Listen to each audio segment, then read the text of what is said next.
My mother was from Ball Knob, Arkansas, which is in White County. Her father was a county judge there. My father was from Union County. His father had been a city marshal down there and had been involved in politics way back in the 20s. So both of my parents had seen politics in their background, and probably because of that, politics was always a discussion around the dinner table or breakfast, and we paid attention to public affairs. My older sisters and I talked and argued about political candidates and political issues. But something I didn't really realize until I was out of my 30s really was how deeply influenced I was by my mother's business background.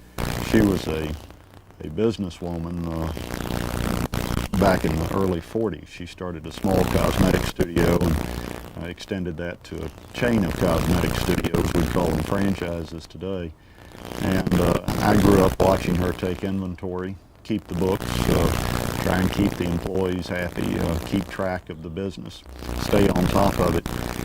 And like many lessons you learn from your parents, these didn't sink into me until decades after I had reached adulthood. But looking back, I think her experience as a small businesswoman probably taught me as much as anything in my life.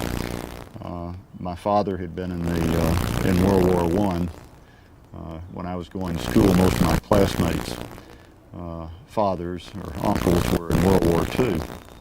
But I had grown up hearing about the Meuse-Argonne and the St. Mihiel and the other battles of World War I. He was active in the American Legion, and so when I went into the service, I joined the Legion as well. I can remember my mother every Christmas driving over to Fort Roots in North Little Rock to take presents and make gifts and try and make the veterans who were there with horrible injuries after World War II in Korea a little more comfortable, or give them a little happiness or comfort. That made an enormous impression on me. The sacrifice that those men had made, as well as the willingness of those who were back here, including my mother and father, to keep the faith with them and provide some comfort and care to those veterans long after their service had ended.